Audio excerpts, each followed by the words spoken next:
Hi, Ramachandra. Hi, Alessandra.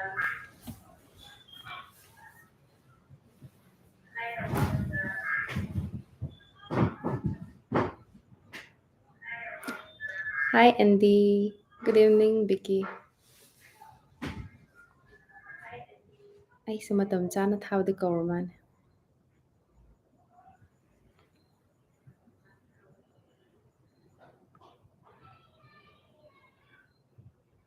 ꯉꯥꯏꯍꯥꯛ ꯉꯥꯏꯃꯤꯟꯅꯈꯤꯁꯤꯀꯣ ꯀꯅꯥ ꯀꯅꯥ ꯆꯪꯒꯦ ꯌꯦꯡꯈꯤꯁꯤ.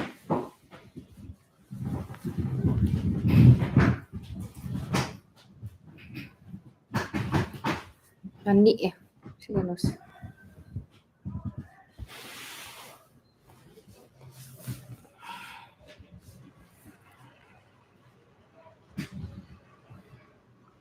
I think this is better.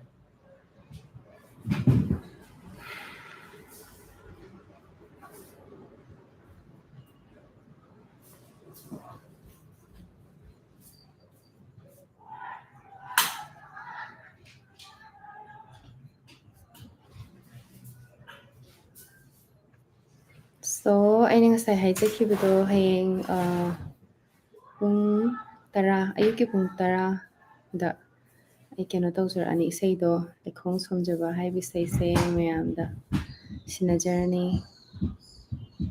ꯑꯩꯁꯦ ꯃꯇꯝ ꯆꯥꯅ ꯚꯤꯗꯤꯑꯣꯁꯦ 2 months ago ꯑꯗꯥꯏꯗ ꯊꯥꯗꯣꯛꯀꯦꯅ ꯈꯜꯂꯝꯕꯅꯦ. ꯕꯠ ꯁꯣꯝꯗ ꯂꯩꯇꯕ ꯑꯃ ꯌꯥꯎꯕ. ꯍꯥꯏꯗꯤ ꯑꯩꯒꯤ ꯐꯥꯗꯔ ꯏꯟ ꯂꯣꯁ ꯂꯩꯈꯤꯗꯕ. ꯑꯗꯨꯅ ꯃꯔꯝ ꯑꯣꯏꯔꯒ 2 monthsꯃꯨꯛ ꯈꯤꯇꯪ ꯆꯣꯟꯊꯈ꯭ꯔꯦ.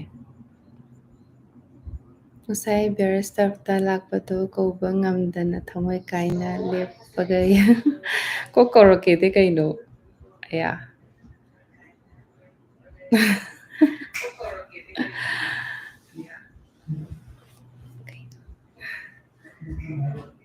ꯑꯣ. ꯉꯁꯥꯏ ꯂꯥꯛꯄꯗꯣ ꯀꯩꯅꯣꯅꯦ. ꯏꯁꯩꯗꯣ ꯇꯥꯔꯅꯤ ꯁꯤꯁꯇꯔ. ꯇꯥꯔꯅꯤ. ꯖꯤꯌꯥꯟ ꯒ꯭ꯔꯦꯠ ꯍꯥꯏꯗꯣꯏꯔꯥ ꯃꯤꯡꯁꯦ. ꯖꯤꯌꯥꯟ ꯒ꯭ꯔꯦꯠ ꯒꯥꯡꯃꯩ. ꯉꯁꯥꯏ ꯑꯗꯨꯝ ꯁꯥꯟꯅꯕ ꯂꯥꯛꯄ꯭ꯔꯥ?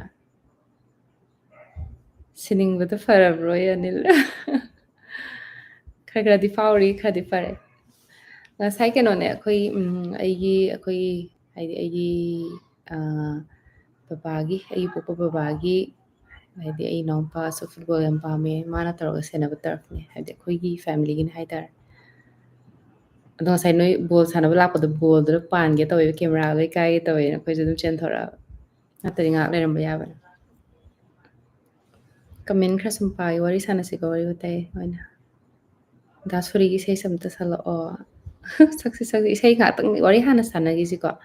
ꯏꯁꯩꯗꯣ ꯑꯗꯨꯝ ꯌꯥꯝ ꯀꯨꯏꯅꯗꯤ ꯊꯥꯔꯣꯏꯒꯦ ꯂꯥꯏꯐꯁꯦ. ꯃꯦꯕꯤ about 30 minutes ꯃꯨꯛꯇꯤ ꯊꯥꯔꯒꯦ. ꯑꯗꯣ ꯏꯁꯩ ꯍꯣꯏ ꯑꯃꯅꯤ ꯁꯛꯑꯝꯒꯦ. ꯆꯍꯤ ꯀꯌꯥ ꯁꯨꯔꯒꯦ ꯏꯅꯥꯎꯄꯤ ꯑꯃꯗꯨꯅ ꯑꯍꯜ ꯃꯥꯜꯂꯨꯔꯦ ꯑꯩꯗꯤ. ꯃꯥ ꯈꯤꯇꯪ ꯆꯕꯤ ꯑꯣꯏꯔꯤꯕꯅꯦ. ꯑꯗꯨꯏꯅꯦ ꯕꯣꯗꯤ ꯋꯦꯠ ꯈꯔ ꯃꯦꯟꯇꯦꯟ ꯇꯧꯗꯕꯩ. ꯑꯩꯁꯨ ꯌꯥꯝ ꯂꯤꯔꯕꯅꯤꯗ. ꯁꯨꯝ ꯑꯩꯅ ꯑꯉꯥꯡ ꯁꯥꯖꯕꯒꯤ ꯋꯥꯅꯤ.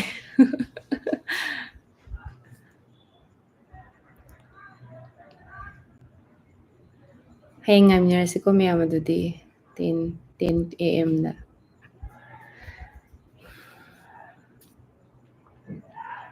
ꯅꯤꯔꯃꯂꯥ ꯃꯁꯛ ꯌꯥꯝ ꯐꯖꯩꯌꯦ. ꯀꯔꯤ ꯂꯝꯗꯒꯤꯅꯣ? ꯑꯩ ꯁꯤꯡꯖꯃꯩꯗꯩꯅꯦ. ꯑꯣ ꯑꯩꯗꯤ ꯀꯣꯟꯅ ꯂꯥꯛꯄꯅꯦ. ꯏꯆꯦ ꯈꯣꯏ ꯆꯠꯀꯦꯅ ꯇꯧ ꯂꯩꯔꯦ. ꯑꯩ ꯂꯥꯛꯄꯗ ꯗꯗꯥ ꯑꯃ ꯊꯣꯛꯂꯛꯄꯗꯨ ꯕꯣꯜꯅ ꯄꯥꯟꯈꯤꯕꯅꯦ. ꯅꯥꯔꯝꯅꯤ ꯑꯩꯅꯗꯤ ꯅꯠꯇꯦ. ꯍꯥꯏꯌꯦ ꯕꯣꯜꯅ ꯄꯥꯜꯂꯦꯅ.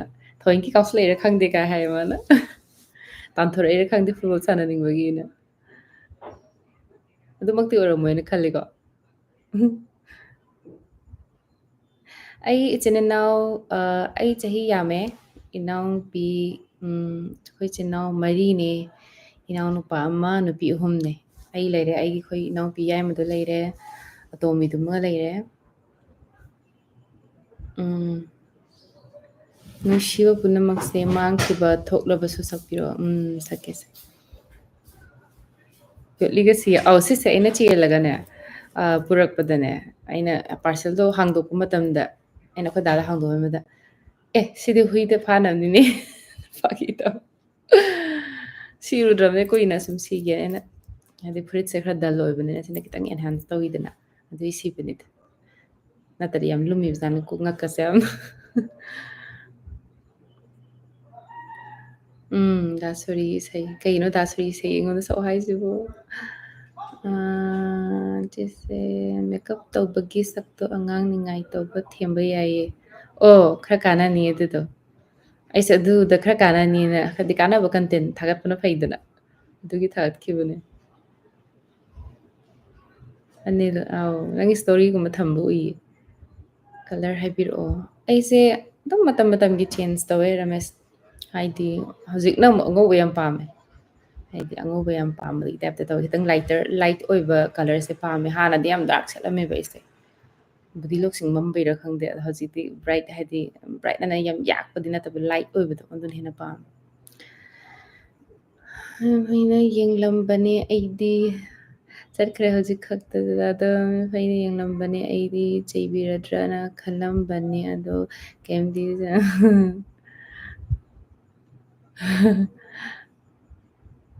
ꯀꯩꯁꯨ ꯀꯥꯏꯗꯦ ꯀꯩꯁꯨ ꯀꯥꯏꯗꯦ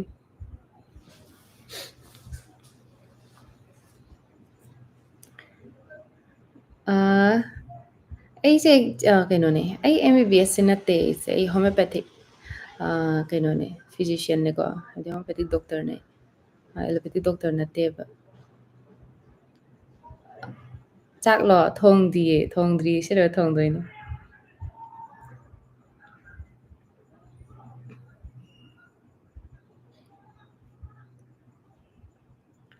ꯆꯦ ꯏꯁꯩ ꯍꯧꯔꯁꯦ ꯉꯥꯛꯇꯪ ꯉꯥꯏꯈꯤꯁꯦꯀꯣ ꯇꯣꯂꯪꯉꯣ ꯍꯤꯗꯪꯃꯌꯨꯝ ꯑꯩꯁꯦ ꯑꯍꯥꯟꯕꯅꯦ ꯂꯥꯏꯚ ꯊꯥꯔꯤꯁꯦ ꯑꯗꯣ ꯋꯥꯔꯤ ꯈꯤꯇꯪ ꯁꯥꯟꯅꯈꯤꯗꯤ ꯋꯥꯔꯤ ꯁꯥꯕ ꯍꯩꯕ꯭ꯔꯥ ꯌꯦꯡꯈꯤ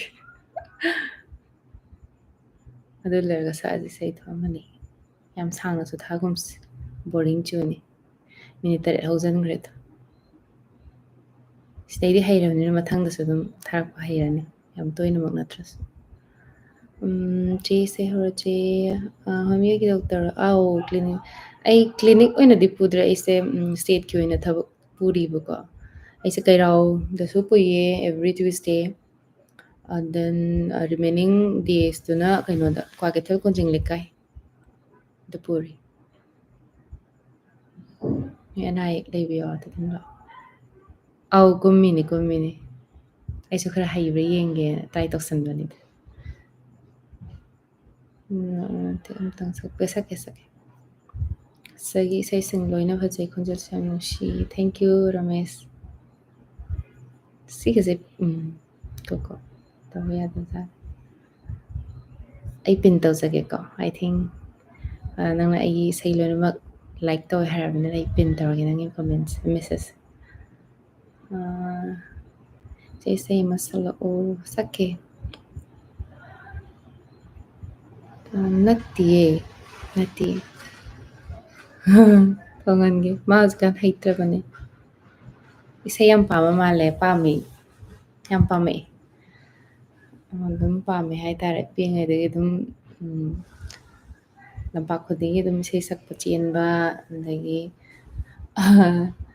ꯂꯩꯀꯥꯏꯅꯁꯨ ꯑꯗꯨꯝ ꯄꯨꯀꯧꯇ ꯀꯧꯊꯣꯔꯛꯄꯗꯣ ꯁꯛꯑꯣꯅ ꯑꯗꯒꯤ ꯁ꯭ꯀꯨꯜꯗ ꯀꯩꯗ ꯈꯔ ꯁꯛꯂꯛꯑꯦ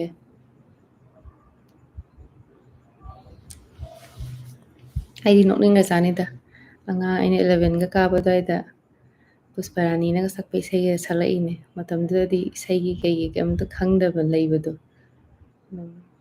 ꯂꯥꯏꯔꯤꯛ ꯇꯝꯕ ꯈꯣꯠꯄ ꯑꯗꯨꯗ ꯇꯧ ꯂꯩꯔꯒ ꯏꯁꯩꯒꯤ ꯑꯣꯏꯅꯗꯤ ꯀꯌꯥ ꯀꯩꯅꯣ ꯇꯧꯔꯛꯇꯕ ꯍꯥꯏꯇꯥꯔꯦ ꯑꯗꯨꯒ ꯍꯧꯖꯤꯛ ꯀꯣꯟꯅ ꯊꯪꯗ ꯑꯣꯏꯅ ꯇꯧꯔ ꯂꯩꯔꯦ ꯏꯁꯩꯁꯦ ꯑꯗꯣ ꯃꯌꯥꯝꯅ ꯁꯨꯃꯥꯏꯅ ꯁꯞꯄꯣꯔꯠ ꯇꯧꯕꯤꯕꯒꯤꯗꯃꯛꯇꯁꯨ ꯑꯩ ꯁꯤ ꯌꯧꯕ ꯉꯝꯃꯛꯏꯅꯦ ꯊꯦꯡꯀ꯭ꯌꯨ all for that ꯑꯩꯁꯨ ꯃꯦꯗꯤꯀꯦꯜ ꯄꯨꯟꯁꯤꯗꯤ ꯑꯣꯏꯅ ꯂꯩ ꯏꯆꯦ ꯁꯞꯄꯣꯔꯠ ꯈꯔ ꯇꯧꯕꯤꯌꯨ ꯌꯥꯏ ꯇꯧꯒꯦ ꯍꯩꯃꯥ ꯗꯥ ꯁꯣꯔꯤꯗ ꯉꯥꯎꯔꯦ ꯇꯣꯂꯣꯉꯣꯁꯦ ꯗꯥ ꯁꯣꯔꯤꯗꯣ ꯂꯥꯏꯚ ꯈꯔ ꯊꯥꯔꯗꯤ ꯐꯗꯧꯅꯤ ꯅꯪ ꯏꯁꯩ ꯈꯟꯅꯕ ꯃꯥ ꯆꯤꯆꯦ ꯏꯁꯩꯒ ꯗꯣꯛꯇꯔꯒꯁꯦ ꯑꯅꯤꯃꯛ ꯄꯥꯕꯗ ꯋꯥꯏꯑꯦ ꯍꯥꯏꯗꯤ ꯃꯜꯇꯤꯇꯥꯁꯀꯤꯡ ꯇꯧꯕꯗꯀꯣ ꯑꯃꯁꯨ ꯑꯗꯣ ꯈꯪꯗꯦ ꯑꯅꯤꯃꯛ ꯇꯧꯕꯒꯤ ꯅꯨꯡꯉꯥꯏꯕꯁꯨ ꯂꯩ ꯑꯗꯨꯝ ꯉꯝꯅꯕ ꯋꯥꯔꯁꯨ ꯋꯥꯅ ꯉꯝꯅꯕꯗꯤ ꯍꯣꯠꯅꯩ ꯑꯗꯨꯝ ꯆꯦꯟ ꯆꯦꯟꯗꯅ ꯍꯥꯏꯗꯤ ꯑꯣꯐꯤꯁ ꯆꯠꯂꯨꯔꯒ ꯍꯜꯂꯛꯑꯒ ꯄꯣꯊꯥꯔ ꯂꯩꯕꯒꯤ ꯃꯍꯨꯠꯇ ꯑꯗꯨꯝ ꯏꯁꯩꯒꯤ ꯑꯃꯨꯛ ꯆꯠ ꯇꯧ ꯂꯩꯕ ꯑꯗꯨꯃꯥꯏꯅ ꯑꯗꯨꯝ ꯇꯧꯋꯦ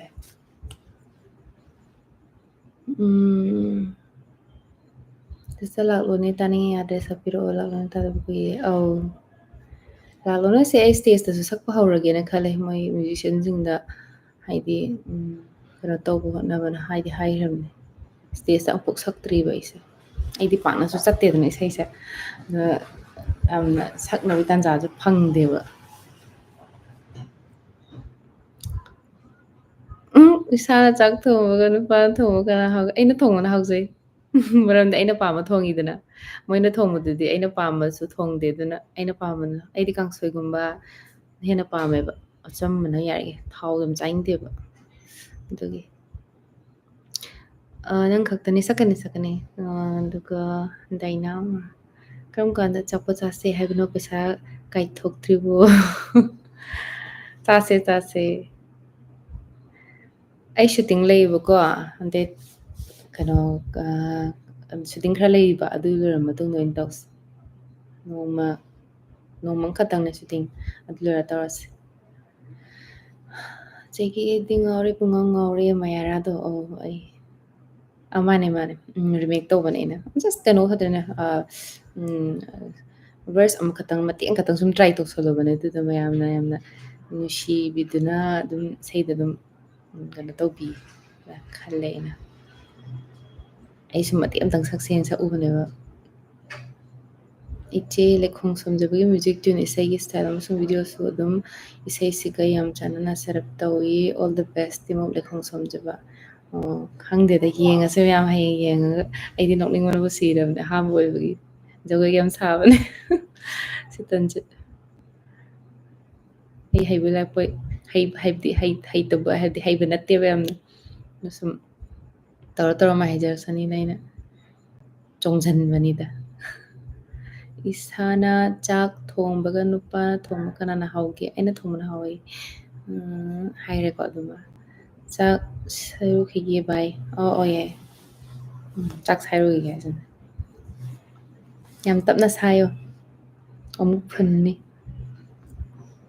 ꯀ꯭ꯔꯤꯌꯦꯇꯤꯞ ꯃꯅꯤꯄꯨꯔ ꯁꯤꯗꯒꯤ ꯏꯁꯩ ꯑꯌꯥꯝꯕ ꯂꯣꯏꯅ ꯐꯖꯩ ꯊꯦꯡꯀ꯭ꯌꯨ ꯑꯩꯗꯤ ꯏꯁꯩꯁꯨ ꯌꯥꯝꯗꯕꯅꯤꯗ ꯏꯁꯩ ꯌꯥꯝꯗꯕꯅꯦ ꯌꯥꯝ ꯁꯛꯄꯒꯤ ꯇꯥꯟꯖꯥꯁꯨ ꯐꯪꯗꯦ ꯍꯥꯏꯗꯤ ꯏꯁꯩꯁꯦ ꯑꯗꯨꯝ ꯂꯩꯗꯤ ꯂꯩꯌꯦꯕꯀꯣ ꯍꯥꯏꯗꯤ ꯔꯦꯀꯣꯔꯗꯤꯡꯒꯤ ꯇꯥꯏꯃꯤꯡ ꯍꯥꯏꯕꯁꯨ ꯂꯩꯗꯅ ꯅꯨꯡꯗꯥꯡ ꯍꯜꯂꯛꯑꯒꯗꯤ ꯊꯕꯛꯇꯣ ꯑꯇꯩꯗꯤ ꯆꯠꯄꯅꯤꯅ ꯔꯦꯀꯣꯔꯗꯤꯡ ꯃꯇꯝꯁꯨ ꯐꯪꯗꯦꯕ ꯑꯩꯉꯣꯟꯗ ꯗꯦ ꯇꯥꯏꯝꯗ ꯍꯥꯏꯕꯗꯤ ꯆꯥꯛꯀ ꯆꯥꯊꯣꯛꯑꯒ ꯒ꯭ꯌꯥꯟ ꯇꯥꯅꯒ ꯂꯧꯒꯗꯕꯗꯣ ꯑꯗꯨꯒꯤ ꯃꯇꯝꯗꯨ ꯁꯨꯡꯀꯥꯏ ꯀꯥꯏꯊꯣꯛꯄ ꯉꯝꯗ꯭ꯔꯦꯕ ꯑꯣꯐꯤꯁ ꯑꯋꯥꯔ ꯑꯣꯏꯕꯅꯤꯅ ꯅꯨꯡꯗꯥꯡꯗꯗꯤ ꯌꯥꯝ ꯋꯥꯔꯕꯅꯤꯅ ꯁꯛꯅꯤꯡꯗꯦ ꯏꯁꯩꯗꯣ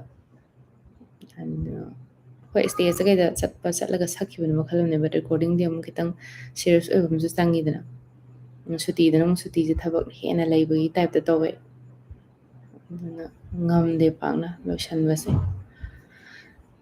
ꯌꯥꯝꯅꯗꯤ ꯇꯧꯒꯦ ꯈꯜꯂꯦ ꯑꯗꯣ ꯃꯇꯝꯁꯦ ꯈꯪꯗꯦ ꯍꯧꯖꯤꯟꯈꯤ ꯁꯠ ꯆꯥꯗ꯭ꯔꯤ ꯃꯅꯤꯄꯨꯔꯗ ꯑꯩꯅ ꯈ꯭ꯋꯥꯏꯗꯒꯤ ꯄꯥꯝꯕ ꯁꯤꯡꯒꯔ ꯍꯥꯏꯔꯗꯤ ꯁꯣꯔꯤꯅꯦ ꯗꯥ ꯁꯣꯔꯤ ꯑꯣꯀꯦ ꯑꯩ ꯍꯥꯏꯕꯤꯒꯦ ꯃꯊꯪ ꯏꯁꯩ ꯊꯦꯡꯅꯕꯗ ꯇꯣꯂꯨꯉꯨꯅ ꯅꯪꯁꯦ ꯌꯥꯝ ꯄꯥꯝꯖꯩꯌꯦꯅ ꯍꯥꯏ ꯁꯥꯔꯤ ꯁꯤꯁꯇꯔꯒꯤ ꯏꯆꯟꯅꯨꯄꯤ ꯇꯨꯇꯨꯒ ꯑꯦꯜꯕꯝ ꯀꯨꯝꯒꯦꯅ ꯈꯜꯂꯤ ꯁꯤꯁꯇꯔꯅ ꯏꯁꯩ ꯁꯛꯍꯜꯂꯒ ꯑꯧ ꯌꯥꯏ ꯃꯥꯁꯦ ꯈꯪꯗꯦꯅꯦ ꯌꯥꯒꯤꯗꯧꯗꯤ ꯃꯥꯟꯗꯦ ꯃꯥ ꯃꯦꯗꯤꯀꯦꯜ ꯇꯝꯃꯤꯕꯀꯣ 3rd ꯏꯌꯥꯔꯗꯤ ꯀꯥꯔꯤꯕꯅꯦ ꯍꯌꯦꯡ ꯈꯤꯇꯪ ꯂꯣꯏꯔꯀꯥꯟꯗ ꯑꯣꯏꯅ ꯇꯥꯗꯧ ꯃꯥꯜꯂꯦ ꯅꯪꯒꯤꯗ ꯑꯦꯖ ꯀꯌꯥ ꯁꯨꯔꯒꯦ ꯍꯥꯏꯕ ꯕꯣꯔꯤꯁ ꯑꯩ ꯑꯦꯖꯁꯤ ꯌꯥꯝ ꯌꯥꯝꯃꯦ ꯒꯦꯁ ꯇꯧꯔꯣꯅꯦ ꯑꯩ ꯀꯌꯥꯝ ꯁꯨꯔꯝꯗꯧ ꯃꯥꯟꯒꯦ ꯍꯥꯟꯅ ꯍꯥꯏꯔꯛꯑꯣ ꯑꯗꯨꯒ ꯈꯨꯝꯃꯛꯀꯦ ꯍꯥꯏ ꯁꯤꯁꯤꯂꯤꯌꯥ ꯁꯔꯃ ꯕꯣꯔꯤꯁ ꯍꯌꯦꯡ ꯄꯨꯡ ꯀꯌꯥꯗꯅꯣ ꯑꯥꯎꯠ ꯇꯧꯗꯣꯏꯁꯦ ꯏꯆꯦ ꯂꯩꯈꯣꯡ ꯁꯝꯖꯕꯁꯦ ꯅꯣꯡꯒꯧꯕꯤꯅ ꯂꯥꯏꯖ ꯉꯥꯏꯖꯕꯒꯨꯝ ꯏꯁꯩ ꯁꯛꯄ ꯊꯣꯛꯂꯛꯄ ꯉꯥꯏꯖꯔꯤ ꯅꯣꯡꯒꯧꯕꯤꯅ ꯂꯥꯏꯖ ꯉꯥꯏꯖꯕꯒꯨꯝ ꯍꯥꯏꯁꯦ ꯀꯩꯅꯣ ꯀꯔꯝꯕ ꯏꯁꯩꯅꯣ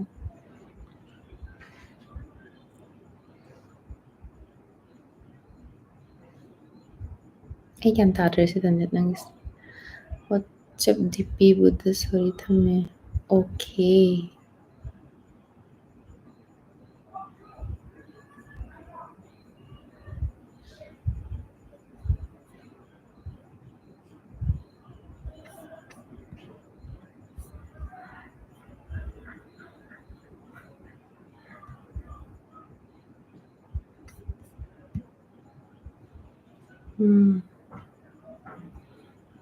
ꯆꯦ ꯍꯥꯏꯒꯦ ꯈꯟꯕ ꯋꯥꯔꯤꯁꯨ ꯁꯨꯡꯍꯥꯏ ꯍꯥꯏ ꯉꯝꯗꯦ ꯍꯥꯏꯕ ꯏꯁꯩꯗꯣ ꯃꯇꯦꯛ ꯑꯃꯇꯪ ꯁꯛꯄꯤꯔꯛꯑꯣ 29:30 ꯒꯦꯁ ꯃꯌꯥꯝꯁꯦ ꯅꯣꯏ ꯂꯣꯏ ꯂꯥꯜꯂꯦ ꯅꯣꯏ ꯂꯣꯏ ꯆꯍꯤꯗ ꯒꯦꯁ ꯇꯧꯕ ꯂꯣꯏ ꯂꯥꯜꯂꯦ ꯀꯃꯥꯏꯅ ꯇꯧꯗꯣꯏꯅꯣ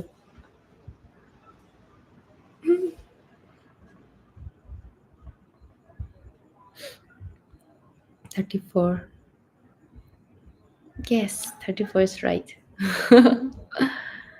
ꯕꯣꯅꯤꯒ ꯑꯜꯕꯝ ꯑꯃ ꯀꯨꯝꯕ ꯁꯤꯡꯒꯔ ꯁꯔꯥꯟꯇ ꯁꯤꯁꯇꯔꯒ ꯁꯪꯅꯕꯗꯨ ꯐꯣꯡꯗ꯭ꯔꯤꯕꯔꯥ ꯍꯟꯗꯛ ꯆꯍꯤꯒꯤ ꯍꯌꯦꯡ ꯐꯣꯡꯒꯗꯣꯏꯅꯦ ꯁꯔꯤꯐ ꯍꯌꯦꯡ ꯑꯌꯨꯛ ꯄꯨꯡ 10ꯗ ꯑꯗꯨꯒꯤ ꯋꯥꯔꯤ ꯋꯥꯇꯥꯏ ꯁꯥꯁꯦꯅ ꯂꯥꯏꯚ ꯁꯨꯝ ꯊꯥꯔꯛꯄꯅꯦꯀꯣ ꯌꯥꯝ ꯇꯥꯟ ꯆꯥꯟꯅꯅ ꯆꯪꯉꯛꯑꯦ ꯅꯪꯗꯣ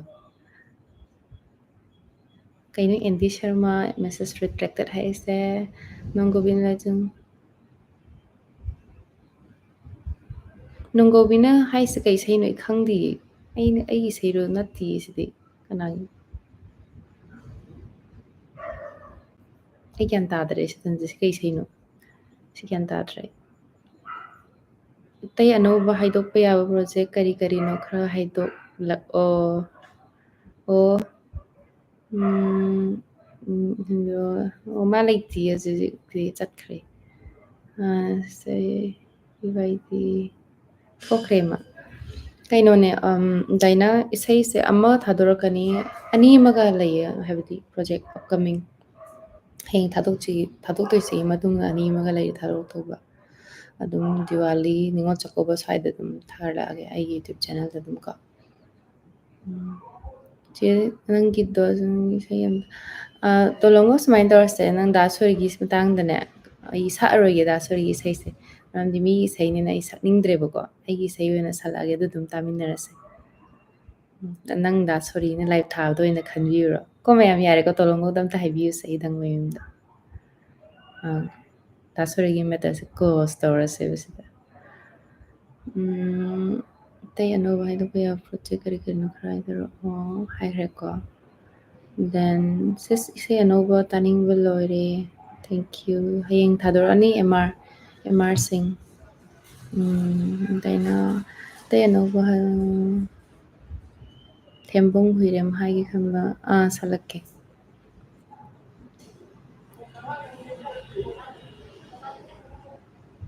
ꯍꯩꯃꯥ ꯀꯩꯅꯣ ꯑꯩꯗꯤ ꯏꯁꯩ ꯃꯃꯤꯡ ꯈꯜꯂꯦ ꯏꯁꯩꯅꯦꯅ ꯈꯜꯂꯨꯏꯅꯦ ꯅꯪꯒꯤ ꯄ꯭ꯔꯃꯥꯟꯗꯣ ꯑꯩ ꯒ꯭ꯌꯥꯟ ꯇꯥꯍꯧꯗ꯭ꯔꯦ ꯁꯣꯔꯤ ꯑꯣꯀꯦ ꯍꯩꯃꯥ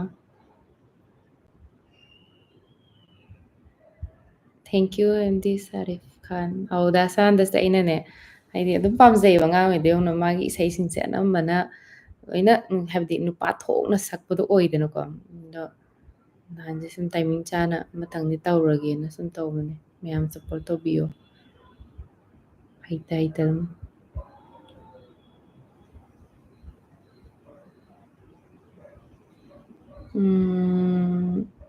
ꯋꯦꯇꯤꯡ ꯏꯆꯦ ꯏꯁꯩ ꯇꯥꯒꯦꯅ ꯉꯁꯥꯏꯗꯒꯤ ꯉꯥꯏꯔꯤꯅ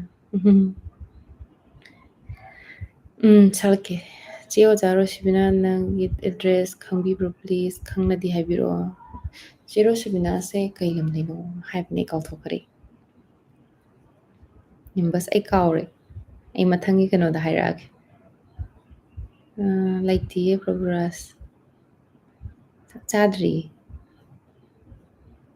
ꯔꯥꯃꯩꯌꯥꯔ ꯏꯁꯩꯗꯣ ꯁꯛꯂꯛꯑꯣ ꯁꯤꯁꯇꯔ ꯐꯖꯅ ꯑꯗꯨ ꯏꯁꯩꯗꯣ ꯑꯩꯈꯣꯏꯁꯦ ꯃꯤꯅꯤꯠ 19 ꯐꯥꯈ꯭ꯔꯦꯀꯣ 20 ꯐꯥꯔꯀꯥꯟꯗ ꯁꯛꯂꯒ ꯏꯁꯩ ꯑꯃꯅꯤ ꯁꯛꯑꯒ ꯑꯗꯨꯝ ꯂꯣꯏꯁꯜꯂꯁꯤ ꯌꯥꯝ ꯁꯥꯡꯗꯕꯤꯗ 30 ꯃꯤꯅꯠꯁꯃꯨꯛ ꯁꯥꯡꯉꯗꯤ ꯌꯥꯔꯦꯗꯅ ꯂꯥꯏꯐꯁꯦ ꯑꯩ ꯃꯊꯪꯗ ꯑꯃꯨꯛ ꯊꯥꯖꯔꯛꯀꯦ ꯂꯥꯏꯐꯁꯦ ꯍꯥꯏꯗꯤ ꯑꯗꯨꯒ ꯑꯩ ꯏꯁꯩ ꯑꯩꯈꯣꯏꯅ ꯊꯥꯗꯣꯛꯇꯣꯏ ꯏꯁꯩꯁꯤ ꯃꯇꯥꯡꯗ ꯍꯥꯏꯐꯦꯠ ꯍꯥꯏꯖꯔꯝꯒꯦ ꯑꯗꯨꯝ ꯏꯁꯩꯁꯦ ꯀꯨꯏꯗꯤ ꯀꯨꯏꯔꯕꯅꯤ ꯅꯝꯈꯤꯕꯁꯦ ꯑꯗꯨꯗ ꯉꯁꯥꯏꯅ ꯑꯩꯅ ꯍꯥꯏꯈꯤꯕ ꯑꯗꯨꯃꯥꯏꯅ ꯊꯥꯗꯣꯛꯄꯩ ꯃꯇꯝꯁꯦ ꯂꯧꯕꯁꯦ ꯁꯨꯡꯉꯝ ꯉꯝꯗ꯭ꯔꯕ ꯑꯗꯨꯅ ꯈꯤꯇꯪ ꯊꯦꯡꯂꯞ ꯃꯌꯥꯝꯅ ꯁꯤꯟꯅꯖꯗꯣꯔꯤꯕꯅꯤ ꯑꯗꯣ ꯏꯁꯩꯁꯦ ꯃꯌꯥꯝꯅ ꯑꯗꯨꯝ ꯍꯌꯦꯡ ꯊꯥꯗꯣꯔꯛꯄ ꯃꯇꯝꯗ ꯁꯞꯄꯣꯔꯠ ꯇꯧꯕꯤꯔꯣ, ꯇꯧꯕꯤꯌꯨ ꯃꯈꯥ ꯇꯥꯅ ꯈꯔ ꯁꯤꯌꯔꯒ ꯇꯧꯕꯤꯗꯅ ꯃꯌꯥꯝꯗ ꯈꯔ ꯇꯧꯕꯤꯔꯣ. ꯃꯔꯝꯗꯤ ꯌꯨꯇ꯭ꯌꯨꯕ ꯆꯦꯅꯦꯜꯁꯤꯁꯨ ꯑꯅꯧꯕ ꯑꯣꯏꯕꯅꯤꯅ ꯃꯤꯉꯣꯟꯗ ꯔꯤꯆ ꯇꯧꯕꯗꯁꯨ ꯋꯥꯒꯅꯤꯅ ꯈꯜꯂꯦ. ꯑꯗꯨꯅ ꯃꯌꯥꯝꯅ ꯈꯤꯇꯪ ꯁꯞꯄꯣꯔꯠ ꯎꯠꯄꯤꯔꯒꯗꯤ ꯍꯦꯟꯅ ꯐꯒꯅꯤꯅ ꯈꯟꯖꯩ. ꯍꯌꯦꯡ ꯑꯗꯨꯝ ꯉꯥꯏꯃꯤꯟꯅꯔꯁꯤ ꯃꯌꯥꯝ ꯄꯨꯡ 10ꯗ ꯃꯌꯥꯝ ꯔꯤꯃꯥꯏꯟꯗꯔ ꯁꯦꯠ ꯇꯧꯕꯤꯔꯣ. ꯐꯣꯟ ꯑꯝꯇꯪ ꯄꯥꯏꯖꯒꯦꯀꯣ. ꯍꯜꯂꯣ ꯍꯜꯂꯣ ꯍꯜꯂꯣ ꯍꯜꯂꯣ ꯇꯥꯏ ꯇꯥꯏ. ꯎꯝ.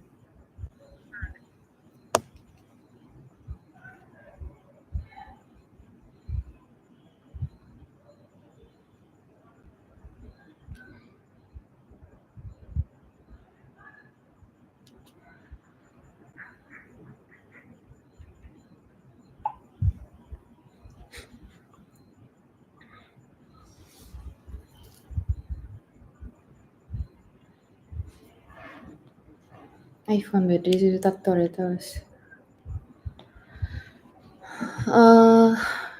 ꯑꯝꯇ ꯄꯥꯍꯧꯗ꯭ꯔꯦ ꯉꯥꯏꯈꯣꯀꯣ. ꯅꯪ ꯈꯛꯇꯅꯤ ꯂꯩꯈꯣꯡ ꯁꯝ ꯏꯁꯩꯗꯣꯏꯁꯦ ꯑꯃꯨꯛꯇꯪ ꯁꯛꯂꯛꯑꯣ. ꯁꯛꯀꯦ ꯁꯛꯀꯦ.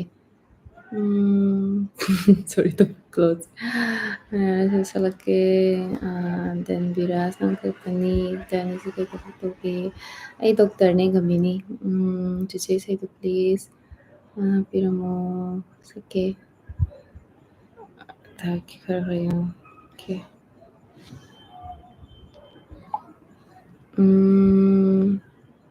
Sapodorgi na nang ilirap na. ꯑꯗꯨꯒ ꯊꯣꯛꯂꯛꯂꯗꯤ ꯁꯤꯌꯔ ꯂꯣꯏꯅ ꯇꯧꯗꯣꯏꯅꯦ ꯋꯥꯆꯦꯞ, ꯐꯦꯁꯕꯨꯛ, ꯏꯟꯁꯇꯥ ꯂꯣꯏꯅꯃꯛꯇ. ꯊꯦꯡꯛ ꯌꯨ ꯖꯥꯟ, ꯒ꯭ꯔꯦꯠ. ꯑꯇꯣꯞꯄꯀꯁꯤ ꯀꯔꯝꯕꯅ ꯄꯥꯝꯒꯦ? ꯑꯩꯁꯦ ꯑꯗꯨꯝ ꯍꯧꯖꯤꯛꯇꯤ ꯃꯤꯛꯁꯅꯤꯗꯅ ꯑꯦꯚ꯭ꯔꯤꯊꯤꯡ, ꯍꯥꯏꯗꯤ ꯀ꯭ꯂꯥꯁꯤꯀꯦꯜ ꯑꯗꯨ ꯑꯗꯥ ꯂꯣꯏꯅ ꯃꯤꯛꯁ ꯇꯧꯔꯒ ꯖꯣꯅꯔꯥꯁꯦ ꯀꯩꯅꯣ ꯇꯧꯔꯕꯅꯤꯅ ꯑꯗꯨꯃꯥꯏꯅ ꯇꯧꯔꯦꯀꯣ. ꯑꯗ ꯑꯗꯨꯝ ꯍꯧꯖꯤꯛꯇꯤ ꯑꯗꯨ ꯍꯥꯏꯕ ꯂꯩꯇ꯭ꯔꯦ. ꯑꯗꯣ ꯑꯗꯨꯝ ꯂꯣꯏꯅ ꯃꯤꯛꯁ ꯇꯧꯅꯕꯅꯤꯅ ꯑꯗꯨꯝ ꯃꯇꯝ ꯃꯇꯝꯒꯤ ꯆꯥꯅꯕ ꯊꯣꯛꯂꯛꯄꯗꯣ ꯑꯗꯨꯝ ꯄꯥꯝꯃꯦ.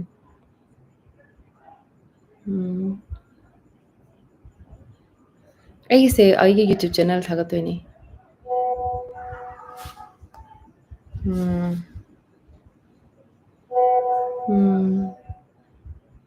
ꯄꯨꯡ ꯀꯌꯥ ꯐꯥꯎ ꯂꯥꯏꯚ ꯇꯧꯗꯣꯏꯅꯣ ꯆꯦ? ꯑꯩꯁꯦ ꯑꯗꯨꯝ ꯀꯨꯏꯔꯔꯣꯏ, 30 ꯃꯤꯅꯠꯁ ꯃꯨꯛꯇꯪ ꯇꯧꯔꯒꯦ. ꯑꯩ ꯃꯊꯪꯒꯤ ꯍꯥꯏꯕꯗꯤ ꯃꯊꯪ ꯂꯥꯏꯚꯇ ꯑꯃꯨꯛ ꯃꯌꯥꯝꯅ ꯍꯥꯏꯗꯤ Q&A ꯍꯪꯅꯤꯡꯕ ꯈꯣꯠꯅꯤꯡꯕ ꯂꯩꯔꯁꯨ ꯑꯗꯨꯝ ꯇꯧꯁꯦ, Q&A ꯇꯧꯁꯦꯀꯣ ꯂꯥꯏꯚ ꯊꯥꯔꯒ ꯑꯗꯨꯝ. ꯉꯁꯤꯗꯤ ꯌꯥꯝ ꯁꯥꯡꯅ ꯇꯧꯔꯁꯨ ꯅꯨꯡꯉꯥꯏꯇꯦꯗꯅꯀꯣ. ꯑꯗꯨꯅ ꯇꯝꯃꯤꯅꯣ ꯏꯁꯩ ꯀꯔꯝ ꯀꯥꯟꯗ ꯇꯝꯃꯤꯅꯣ? ꯑꯣ, ꯑꯩ ꯏꯁꯩꯒꯤ ꯋꯥꯔꯤꯁꯦ. ꯑꯩ ꯏꯁꯩ ꯋꯥꯔꯤꯁꯦ ꯀꯩꯅꯣꯅꯦ.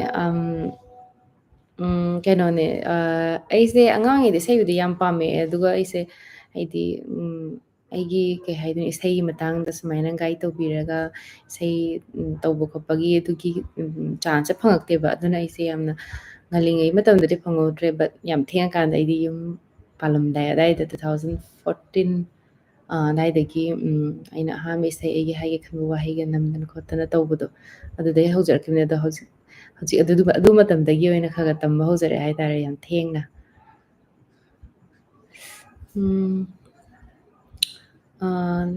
ꯏꯆꯦ ꯀꯩꯗꯧꯔꯤꯅꯣ? ꯆꯦ ꯏꯁꯩ ꯁꯛꯂꯛꯑꯣ ꯄ꯭ꯂꯤꯖ. ꯅꯪꯅ ꯂꯩꯔꯝꯕ ꯂꯩꯕ ꯆꯦꯅ ꯌꯥꯝ ꯄꯥꯝꯃꯤ ꯏꯁꯩ ꯑꯃ ꯈꯜꯂꯒ ꯁꯛꯑꯃ ꯂꯥꯏꯚ ꯂꯣꯏꯔꯝꯗꯥꯏꯗ. ꯀꯟꯗꯩꯅꯣ ꯋꯥꯆꯦꯞ ꯃꯦꯁꯦꯖ ꯐꯖꯅ ꯂꯥꯛꯑ ꯃꯥꯜꯂꯦ, ꯋꯥꯡ ꯋꯥꯡ ꯇꯧ ꯂꯩꯔꯦ. ꯑꯧ. ꯀꯩꯅꯣ ꯄꯨꯒꯦꯁꯦ ꯑꯩꯁꯦ ꯀꯩꯅꯣꯗ ꯄꯨꯏꯌꯦ, ꯀ꯭ꯋꯥꯀꯩꯊꯦꯜ ꯀꯣꯟꯖꯦꯜ ꯂꯩꯀꯥꯏꯗ ꯄꯨꯔꯤ. ꯍꯦꯜꯊ ꯑꯦꯟ ꯋꯦꯜꯅꯦꯁ ꯁꯦꯟꯇꯔ ꯑꯃꯈꯛꯇꯀꯣ. ꯈꯪꯅꯤꯡꯗꯅ ꯍꯪꯕꯅꯦ, ꯀꯔꯝꯕ ꯍꯣꯁꯄꯤꯇꯥꯜꯗꯩꯅꯣ ꯗꯣꯛꯇꯔꯁꯦ ꯈꯪꯕꯤꯌꯨ ꯄ꯭ꯂꯤꯖ. ꯑꯩ ꯍꯥꯏꯈ꯭ꯔꯦꯀꯣ, ꯀ꯭ꯋꯥꯀꯩꯊꯦꯜ ꯀꯣꯟꯖꯦꯜ ꯂꯩꯀꯥꯏꯗ. ꯆꯦꯆꯦ ꯌꯥꯝ ꯆꯩꯗꯅ ꯑꯩꯒꯤ ꯑꯣꯏꯗ ꯌꯥꯗ꯭ꯔꯦ, ꯀꯔꯤ ꯈꯜꯂꯤꯒꯦ? ꯑꯣꯏꯊꯣꯛꯑ ꯂꯣꯏꯔꯦ ꯀꯩꯗꯧꯔꯒꯦ. ꯅꯣꯏ ꯃꯌꯥꯝꯒꯤꯅꯦ ꯑꯩꯅ ꯏꯁꯩꯒ ꯁꯛꯏꯁꯦ.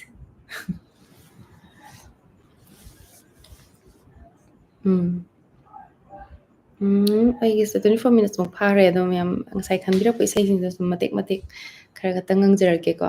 ꯌꯥꯝꯅꯗꯤ ꯁꯥꯡꯅꯗꯤ ꯅꯠꯇꯕ, ꯍꯥꯏꯗꯤ ꯂꯥꯏꯚꯁꯦ ꯂꯣꯏꯁꯤꯟꯖꯔꯒꯦ 30 ꯃꯤꯅꯠꯁ ꯃꯨꯛꯇꯪ ꯇꯧꯔꯒ. ꯃꯊꯪꯗ ꯑꯃꯨꯛ ꯊꯥꯕ ꯃꯇꯝꯗ ꯃꯌꯥꯝꯒꯤ ꯆꯤꯊꯍꯧꯕ ꯑꯇꯣꯞꯄ ꯃꯌꯥꯝ ꯍꯪꯕꯤꯔꯛꯑꯣ. Haigi khamba matem tang sage ko haigi first haigi life yo ina hambi sene dana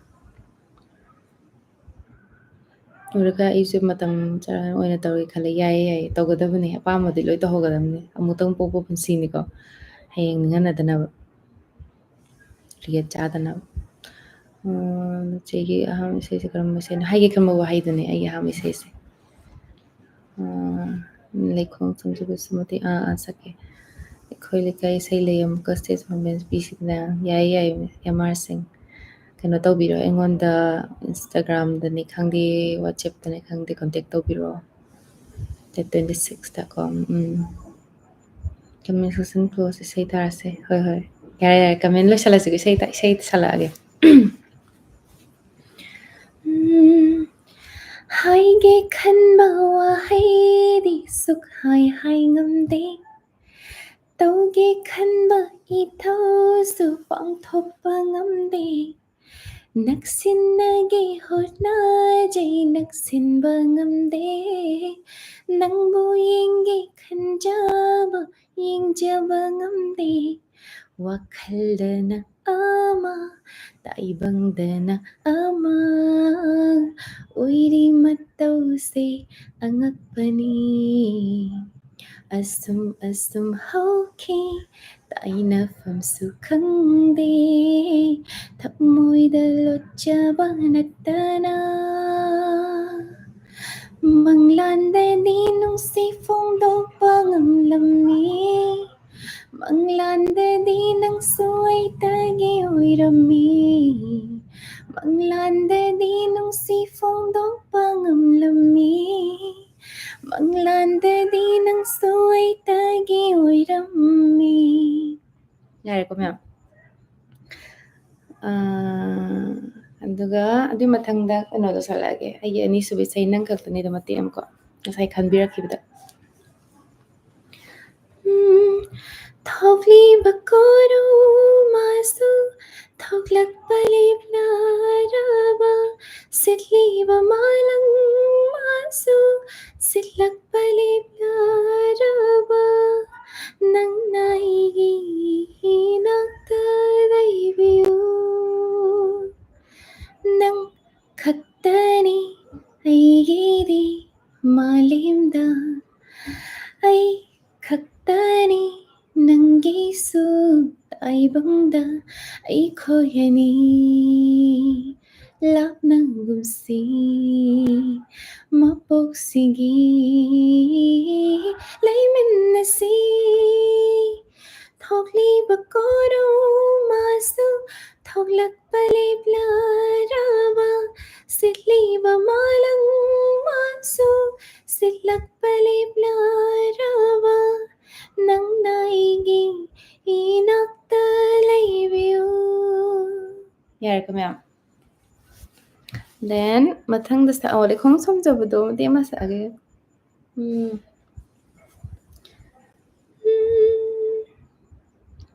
ꯂꯩꯈꯣꯡ ꯑꯩꯒꯤ ꯄꯥꯔꯠ ꯑꯣꯏꯅ ꯁꯛꯂꯛꯑꯒꯦꯀꯣ ꯂꯩꯈꯣꯡ ꯁꯣꯝꯃꯤꯕ ꯅꯪꯕꯨ ꯅꯨꯡꯁꯤꯖꯩ ꯑꯩꯒꯤ ꯂꯦꯞꯄꯤꯕ ꯊꯃꯣꯏ ꯄꯦꯟꯖꯔꯦ ꯂꯩꯈꯣꯡ ꯁꯣꯝꯃꯤꯕ ꯅꯪꯕꯨ ꯅꯨꯡꯁꯤꯖꯩ ꯑꯩꯒꯤ ꯂꯦꯞꯄꯤꯕ ꯅꯪꯕꯨ ꯄꯦꯟꯖꯔꯦ ꯋꯥꯈꯜ ꯆꯣꯏꯖꯔꯣꯏ ꯑꯩꯒꯤ ꯍꯤꯡꯖꯒꯦ ꯅꯉꯥꯜ ꯄꯤꯕꯤꯌꯨ ꯄꯨꯟꯁꯤ ꯆꯨꯞꯄꯒꯤ 시당 싸게 왜냐면 행분나 이세 홀송도 따미나르시가 야니 이세세 아마 까마사키스가 ꯃꯌꯥꯔꯥ ꯃꯇꯦꯛ ꯑꯃ ꯁꯛꯑꯃꯒꯤ ꯂꯥꯁ ꯑꯣꯏꯅꯀꯣ ꯂꯥꯁ ꯁꯣꯡ ꯃꯊꯪꯗ ꯑꯃꯨꯛ ꯃꯌꯥꯝꯒꯤ ꯑꯇꯣꯞꯄ ꯁꯛꯑꯁꯤꯀꯣ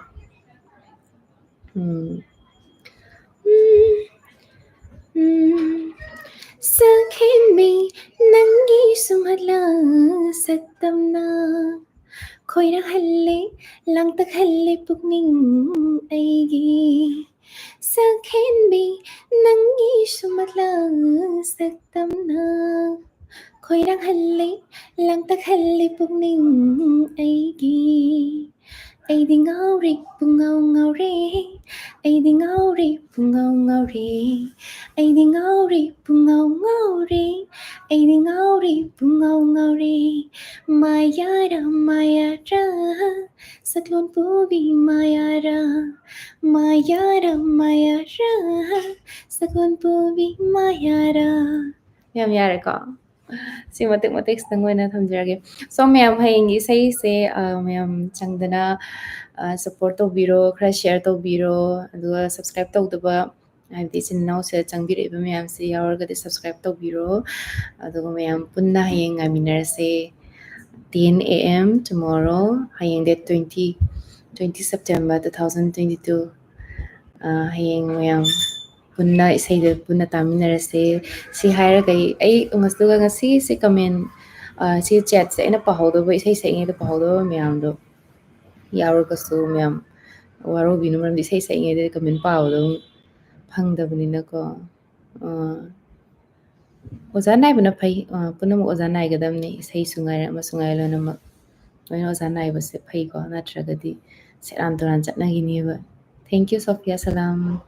ꯑꯇꯣꯞꯄ ꯏꯁꯩ ꯃꯇꯦꯛ ꯑꯃꯗ ꯆꯦꯒꯤ ꯏꯁꯩ ꯅꯠꯇꯕ ꯑꯇꯣꯞꯄ ꯏꯁꯩꯁꯦ ꯀꯩ ꯁꯛꯇꯣꯏꯅꯣ? ꯀꯩꯕ ꯌꯦꯡꯂꯤꯕ ꯃꯤꯠꯇꯨꯅ ꯑꯗꯨ ꯃꯇꯦꯛ ꯑꯃ ꯁꯛꯑꯝꯃꯒꯦ. ꯍꯨꯗꯨꯅ ꯌꯦꯡꯂꯤꯕ ꯃꯤꯠꯇꯨꯅ ꯀꯔꯤꯒꯤ ꯑꯃꯨꯛ ꯀꯔꯤꯕ ꯃꯌꯦꯛꯇꯣ ꯀꯥꯎꯊꯣꯛꯈ꯭ꯔꯦ. ꯍꯨꯗꯨꯅ ꯌꯦꯡꯂꯤꯕ ꯃꯤꯠꯇꯨꯅ ꯀꯔꯤꯒꯤ ꯑꯃꯨꯛ ꯅꯤꯡꯍꯟꯍꯜꯂꯤ, ꯂꯧꯖꯈ꯭ꯔꯣ ꯑꯩꯒꯤ ꯊꯃꯣꯏꯁꯦ, ꯊꯃꯣꯏ ꯍꯨꯔꯥꯟꯕꯤ ꯅꯪꯅ. ꯌꯥꯔꯦꯀꯣ.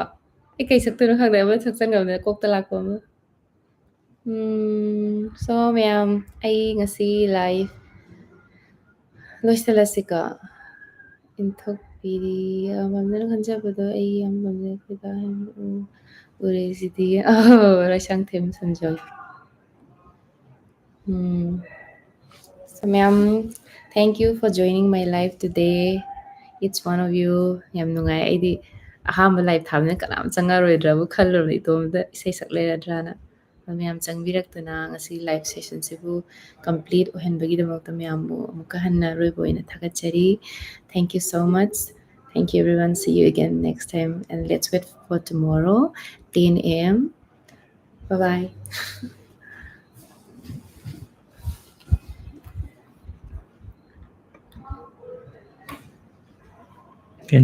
Your stream will stop immediately and you will no longer be live. And save the